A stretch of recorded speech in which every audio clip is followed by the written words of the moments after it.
Hello friends, welcome back to my channel. അങ്ങനെ തൻ്റെ വയറ്റിൽ വളരുന്നത് ആൺകുഞ്ഞായാലും പെൺകുഞ്ഞായാലും നിറഞ്ഞ മനസ്സോടെ സ്വീകരിക്കാൻ വിനയൻ തയ്യാറാണോ എന്നുള്ള ചോദ്യമാണ് ചീരു അനന്തമാഷ് ഉന്നയിക്കുന്നത് കേട്ടോ. പക്ഷേ വിനയനാണെങ്കിലോ, എനിക്ക് 100% ഉറപ്പാണ് നിൻ്റെ വയറ്റിലുള്ളത് ആൺകുഞ്ഞാണെന്ന്. പിന്നെ നീ എന്തിനാ ചീരു ഇങ്ങനെയൊരു പ്രോമിസ്, ഇങ്ങനെയൊരു സത്യം എന്നോട് ചോദിക്കുന്നത്? അതിൻ്റെ ആവശ്യം എന്താണ്? നീ ആദ്യം പ്രഗ്നൻ്റ് ആയപ്പോൾ നിനക്ക് വാശിയായിരുന്നു അത് പെൺകുഞ്ഞുങ്ങളാവണമെന്ന്. നിൻ്റെ ആഗ്രഹം പോലെ തന്നെ 2 പെൺകുഞ്ഞുങ്ങളെ നിനക്ക് കിട്ടിയില്ലേ? അതുപോരെ നിനക്ക്? ഇനിയുള്ളതെങ്കിലും ആൺകുഞ്ഞാവണമെന്ന് ഞാൻ ആഗ്രഹിച്ചോട്ടെ, അതെങ്കിലും എൻ്റെ ആഗ്രഹത്തിന് നടക്കട്ടെ. നീ എന്തിനാ എപ്പോഴും ഞാൻ പറയുന്നതിന് എതിരായിട്ട് ഇങ്ങനെ പറഞ്ഞുകൊണ്ടിരിക്കുന്നതെന്നൊക്കെ ചോദിക്കാം കേട്ടോ. അപ്പോൾ ചിരു ഭയത്തോടെ വിനയനോട് പറയാണ്, നിങ്ങളുടെ ആഗ്രഹമൊക്കെ എനിക്ക് മനസ്സിലാവും, പക്ഷേ അഥവാ നിങ്ങൾ ആഗ്രഹിക്കുന്ന പോലെ അല്ലെങ്കിൽ എന്താ നിങ്ങളുടെ തീരുമാനം എന്നാണ് എനിക്ക് അറിയേണ്ടതെന്ന് ചീരു ചോദിക്കുകയാണ് കേട്ടോ. അപ്പോഴേക്കും വിനയന് പ്രാന്തെടുത്തിട്ട് ചീരുവിനെ അങ്ങ് പിടിക്കുകയാണ്. എന്നിട്ട് നിനക്ക് എന്താ ചീരു പറഞ്ഞാൽ മനസ്സിലാവില്ല എന്ന് വെച്ചിട്ട് ചീരുവിനെ അങ്ങ് തള്ളുകയാണ് കേട്ടോ. ചീരു ആണെങ്കിലോ വയറിടിച്ച് അങ്ങ് വീഴുകയാണ് കേട്ടോ. അതിൽ അനന്തമാഷും എല്ലാവരും കൂടി ചീരുവെന്നങ്ങ് വിളിച്ച് കരയാണ്. അപ്പോഴാണ് നമ്മുടെ വിനയൻ സ്വപ്നത്തിൽ നിന്ന് അങ്ങ് ഞെട്ടി ഉണർന്നത് കേട്ടോ. ഇത്രയും നേരം കണ്ടുകൊണ്ടിരുന്ന എല്ലാം സ്വപ്നമായിരുന്നു, അല്ലാതെ ചീരുവിനും അനന്തമാഷിനും തലയ്ക്ക് പ്രാന്തൊന്നുമില്ലല്ലോ. വീണ്ടും ഇത്രയും ദ്രോഹിച്ച ഈ ഒരു വിനയൻ്റെ വീട്ടിലേക്ക് ചീരുവിനെയും കൊണ്ട് വീണ്ടും ഇങ്ങോട്ട് കയറി വരാനേ. എന്തായാലും വിനയൻ്റെ സ്വപ്നം വിനയൻ്റെ മനസ്സ് പോലെ തന്നെയാണ്. വിനയൻ ഒരിക്കലും പെൺകുട്ടികളെ അംഗീകരിക്കാൻ പോകുന്നില്ല. ഇനിയുള്ള കാലത്തോളം അങ്ങനെ തന്നെ ആയിരിക്കും. ചീരു ഇനി പ്രസവിക്കാൻ പോകുന്നത് ഒരു ആൺകുഞ്ഞാണെങ്കിൽ മാത്രമേ വിനയൻ ആ കുഞ്ഞിനെ സ്വീകരിക്കുകയുള്ളൂ, സ്നേഹിക്കുകയുള്ളൂ. ആ കാര്യം ചീരുവിനും അറിയാം. വിനയൻ്റെ മനസ്സ് എത്രയൊക്കെ മാറിയെന്ന് പറഞ്ഞാലും വിനയൻ്റെ മനസ്സിൻ്റെ ഉള്ളിൽ അത് തന്നെയാണുള്ളത്. അതുകൊണ്ട് തന്നെയാണ് ഇങ്ങനെയൊരു സ്വപ്നം വിനയൻ കണ്ടത് കേട്ടോ. ഇതേ സമയത്ത് ചീരു അവിടെ ഒരു ദുസ്വപ്നം കണ്ടിങ്ങായിട്ട് ഞെട്ടി ഉണരുകയാണ് കേട്ടോ.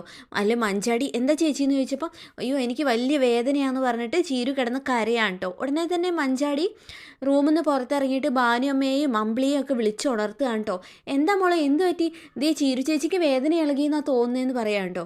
അങ്ങനെ അവരെല്ലാവരും കൂടെ ഓടി വരികയാണ്. അമ്പിളിയോട് രഘുവേട്ടനെയും വിളിച്ചുണർത്താൻ പറയുകയാണേ. അങ്ങനെ രഘുവിനെയൊക്കെ വിളിച്ചു വരുത്തി.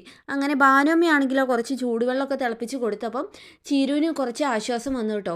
വാ നമുക്ക് ആശുപത്രിയിൽ പോകാമെന്ന് പറഞ്ഞ് നമ്മുടെ അമ്പിളി വാശി പിടിക്കുമ്പോൾ, ഇല്ല ചേച്ചി ഇപ്പോൾ കുറവുണ്ട്, ഇത് മിക്കവാറും ഗ്യാസിൻ്റെ വല്ലതും ആയിരിക്കും എന്നൊക്കെ ഭാനുയമ്മ പറഞ്ഞപ്പം മഞ്ചാടി പറയാണ്, ചേച്ചി എന്തോ സ്വപ്നം കണ്ടിട്ടാണ് ഞെട്ടി ഉണർന്നത്, എനിക്ക് അങ്ങനെയാണ് തോന്നിയത്.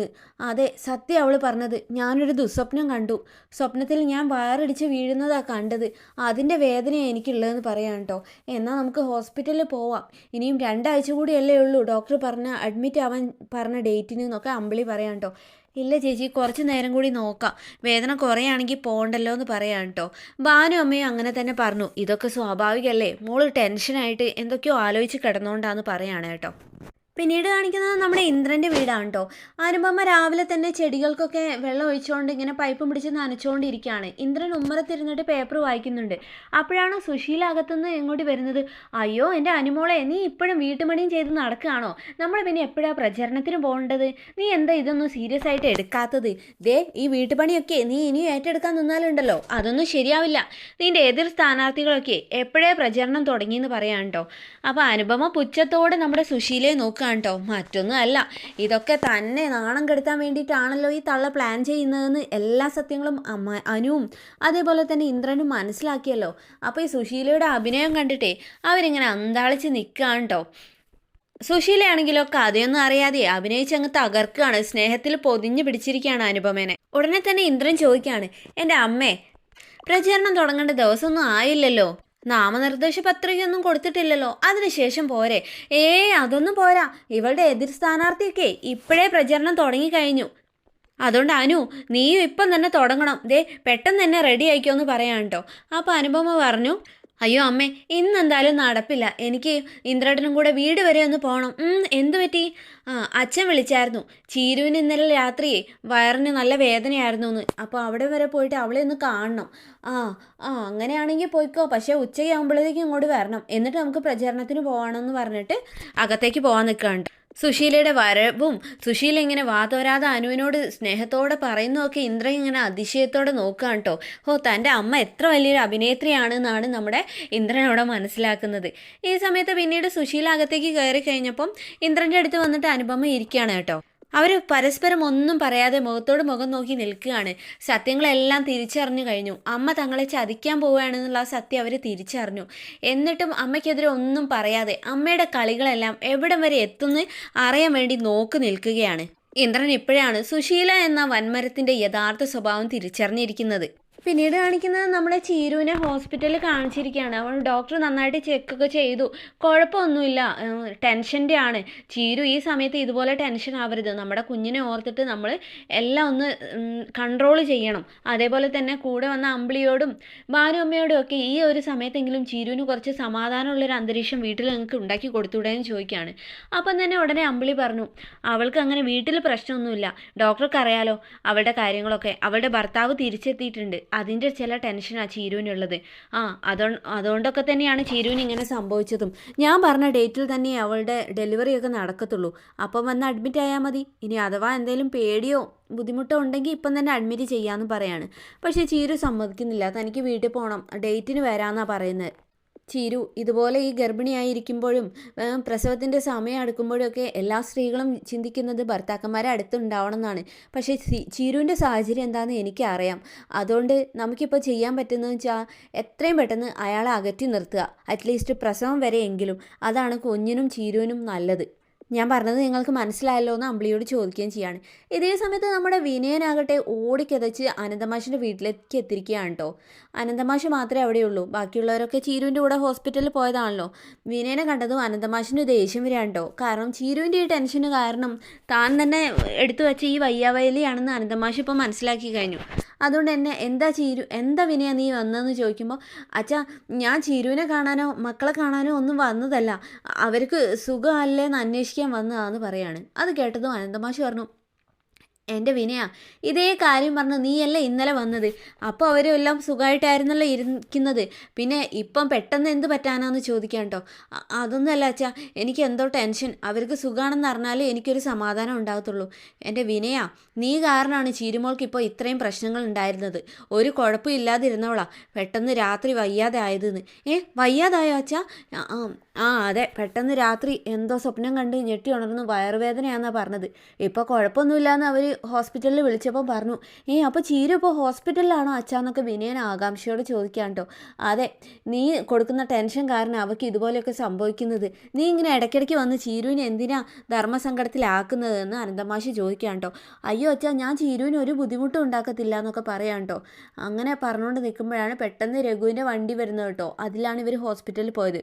അങ്ങനെ അവരൊക്കെ പുറത്തേക്ക് ഇറങ്ങുന്നത് കണ്ടിട്ടും എന്താ ഡോക്ടർ പറഞ്ഞതെന്ന് ചോദിച്ചാൽ അനന്തമാഷി പെട്ടെന്ന് രഘുവിൻ്റെ അടുത്തേക്ക് ചെന്നപ്പോൾ രഘു കുഴപ്പമൊന്നുമില്ല എന്നുള്ള കാര്യമൊക്കെ പറയുകയാണ് കേട്ടോ. വിനയനാണെങ്കിലോ ഒന്നും പറയാതെ അവരെ നോക്കി നിൽക്കുന്നത് മാത്രമേ ഉണ്ടായിരുന്നുള്ളൂ കേട്ടോ. അങ്ങനെ അവരെല്ലാം അകത്തേക്ക് പോയി കഴിഞ്ഞ് കുറേ സമയത്തിന് ശേഷമാണ് നമ്മുടെ രഘു പുറത്തേക്ക് നോക്കുമ്പോൾ വിനയൻ അപ്പോഴും അവിടെ ആ സൈഡിൽ മുറ്റത്തിരിക്കുന്നത് കാണുന്നത്. അവിടേക്ക് ചെന്ന് വിനയനോട് രഘു കാര്യങ്ങളൊക്കെ പറയാണ്. വിനയ, നീ ഇങ്ങനെ ടെൻഷൻ അടിക്കേണ്ട കാര്യമൊന്നുമില്ല, ചിരുവിന് ഒരു കുഴപ്പമില്ല, അഡ്മിറ്റിന് ഡോക്ടർ മുൻപേ പറഞ്ഞ അതേ ഡേറ്റിന് വന്നാൽ മതി എന്നാണ് പറഞ്ഞത്. നീ ഇങ്ങനെ ഇടയ്ക്കിടയ്ക്ക് വരുന്നതാണ് ചീരുവിന് ടെൻഷൻ ഉണ്ടാക്കുന്നത്. നീയായിട്ട് എന്തിനാ വിനയ അവൾക്ക് ഈ ഒരു സമയത്ത് ടെൻഷൻ കൊടുക്കുന്നത്? അറ്റ്ലീസ്റ്റ് അവളുടെ ഡെലിവറി വരെയെങ്കിലും നീ ഒന്ന് ക്ഷമിക്കുമെന്ന് പറയാം കേട്ടോ. നിൻ്റെ കുഞ്ഞുങ്ങളെ കാണുന്നതിൽ നിനക്കിവരുടെ ആരും തടസ്സം പറയില്ല. പക്ഷേ ചീരുവിൻ്റെ മനസ്സിൽ നീ ഒരു അടഞ്ഞ അധ്യായ. ഇനി ഒരിക്കലും അവിടേക്ക് നിനക്കൊരു പ്രവേശനം ഉണ്ടാകുന്ന നീ കരുതേം വേണ്ട എന്ന് പറയാം കേട്ടോ. അയ്യോ, അതിന് ചീരുവിനെ ബുദ്ധിമുട്ടിക്കാനൊന്നും എനിക്കൊരു ഉദ്ദേശവും ഇല്ല. എൻ്റെ കുഞ്ഞിന് എന്തെങ്കിലും ആപത്ത് പറ്റുമെന്ന് എനിക്ക് പേടിയുണ്ട്. ഇപ്പം തന്നെ ചീരുവിന് എന്ത് പറ്റിയാലും അത് എൻ്റെ മനസ്സിലറിയും. ഞാൻ വീട്ടിൽ നിന്ന് സ്വപ്നം കണ്ടിട്ട് ഓടി വന്നത്. ഇവിടെ എത്തിയപ്പോൾ അച്ഛനാ പറഞ്ഞേ അതേപോലെ തന്നെ ചീരുവിന് അപകടം പറ്റിയെന്ന്. ഇപ്പോഴാണോ നിനക്ക് ഇതുപോലെയൊക്കെ ബോധ്യം വന്നത്? നീ ഭാര്യയും മക്കളെയും എത്രമാത്രം സ്നേഹിച്ചവനാണെന്നും അവരോട് നീ കാണിച്ച ക്രൂരത എന്താണെന്നും എല്ലാവർക്കും മനസ്സിലായി കഴിഞ്ഞു വിനയ. ഈ സമയത്ത് എല്ലാം കൈവിട്ട് പോയി കഴിഞ്ഞിട്ട് നിനക്ക് അവരോടുള്ള സ്നേഹത്തിനെക്കുറിച്ച് നീ ഇങ്ങനെയൊക്കെ പറഞ്ഞിട്ട് എന്ത് കാര്യമുള്ളതെന്ന് ചോദിക്കാം കേട്ടോ. അത് കേട്ടതും വിനയ ഒന്നും പറയാതെ നിൽക്കുകയാണ്. ആ സമയത്ത് നമ്മുടെ രഘു പറഞ്ഞു, വിനയ നിനക്ക് കുഞ്ഞ് ജനിച്ച് കഴിയുമ്പോൾ അത് 17-ാം തീയതിയാണെന്നാണ് ഡോക്ടർ പറഞ്ഞത്. ഞാൻ നിന്നെ വിളിച്ച് അറിയിക്കാം. ആ സമയത്ത് നീ വന്ന് കണ്ടാൽ മതി. അത് കേട്ടതും വിനയൻ അങ്ങ് ദേഷ്യപ്പെടുകയാണ്ടോ. എനിക്ക് കുഞ്ഞുണ്ടാകുമ്പോഴേ ആരും എന്നെ വിളിച്ച് അറിയിക്കേണ്ട കാര്യമൊന്നുമില്ല. അങ്ങനത്തെ ഔദാര്യമൊന്നും എന്നോടാരും കാണിക്കേണ്ട. അവളുടെ വയറ്റിലുള്ളത് എൻ്റെ കുഞ്ഞാ. ഹോസ്പിറ്റലിൽ നിന്ന് ആ കുഞ്ഞ് ഡെലിവറി റൂമിൽ നിന്ന് പുറത്തേക്ക് വരുമ്പോഴേ ഞാനാ അതിനെ സ്വീകരിക്കാൻ പോകുന്നത്. എൻ്റെ മോനെ സ്വീകരിക്കുന്നത് ഞാൻ തന്നെയായിരിക്കും. അതിന് ആരുടെയും ഔദാര്യമല്ല എന്നൊക്കെ പറയാം കേട്ടോ. വിനയൻ അങ്ങ് ദേഷ്യപ്പെട്ടു കേട്ടോ. ഓ നിനക്ക് എന്ത് അർഹതയുണ്ടായിട്ടാണ് നീ ഇങ്ങനെ പറയുന്നതെന്ന് രഘു ചോദിക്കുമ്പോൾ ഞാനേ എന്തായാലും കല്യാണത്തിന് ശേഷം ചീരുവിനെ അല്ലാതെ മറ്റൊരു പെണ്ണിനെ കുറിച്ച് ചിന്തിച്ചിട്ട് പോലും ഇല്ല. അമ്പിളി ചേച്ചിയെ ചതിച്ചിട്ടില്ലെന്നേ രഘുവേട്ടന് പറയാൻ പറ്റുമോ വിവാഹശേഷം എന്ന് ചോദിക്കാണ്ട്. അത് കേട്ടു രഘു നീ എന്തൊക്കെയാടാ പറയുന്നത്, നിന്നെ ബോധിപ്പിക്കേണ്ട ആവശ്യമൊന്നും എനിക്കില്ല എന്ന് പറഞ്ഞപ്പം നമ്മുടെ വിനയം പറയാണ് പോലീസ് സ്റ്റേഷനിൽ നിന്ന് നിങ്ങൾ ആ മറ്റേ പെണ്ണിൻ്റെ കൂടെ ഇറങ്ങി വരുന്നതേ ഞാൻ കണ്ടിട്ടുണ്ടെന്ന് പറയാണ്ട്. അത് കേട്ടതും രഘു ഞെട്ടിപ്പോവാണ്ടോ. അപ്പോഴേക്കും അമ്പിളി അങ്ങോട്ട് വന്നു. രഘുവേട്ടാ അച്ഛൻ വിളിക്കുന്നുണ്ട്. വിനയ നീ ഇനിയും പോയില്ലേ? എൻ്റെ പൊന്നു വിനയ നീ ഇങ്ങനെ അടിക്കടിക്ക് വന്നിട്ട് ചീരുവിന് ടെൻഷൻ കൊടുക്കല്ലേ. ഞാൻ പോകാൻ നിൽക്കായിരുന്നു. രഘുവേട്ടൻ എനിക്ക് ചില ആനുകൂല്യങ്ങളൊക്കെ കൽപ്പിച്ച് തന്നിട്ടുണ്ട്. ഇനിയിപ്പം ഇവിടേക്ക് വരണമെങ്കിലേ രഘുവേട്ടനെ വിളിച്ച് പെർമിഷൻ ചോദിച്ച് വന്നാൽ മതി എന്നാണ് രഘുവേട്ടൻ പറഞ്ഞിരിക്കുന്നതെന്ന് പറയാം കേട്ടോ. അങ്ങനെ വിനയൻ പോകാൻ നോക്കുകയാണ്. അപ്പോൾ അമ്പിളി ചോദിക്കുക എന്താ ഇവനെന്ത് കാണിച്ചിട്ടാ രഘുവേട്ടാ ഇങ്ങനെയൊക്കെ പറയുന്നത്? നിങ്ങൾ ഇന്നാൾ തല്ലിയ പോലെ തല്ലുന്ന് പേടിച്ചിട്ടായിരിക്കും അല്ലേ എന്ന് ചോദിക്കാട്ടോ. അവന് പേടിയുണ്ട് അമ്പിളി, പക്ഷേ അവനെ സൂക്ഷിക്കണം. ഈ കുടുംബത്തിലേക്ക് നുഴഞ്ഞു കയറാൻ വേണ്ടിയിട്ടേ അവൻ എന്ത് ചെറ്റത്തരവും കാണിക്കുന്നു പറയാം കേട്ടോ.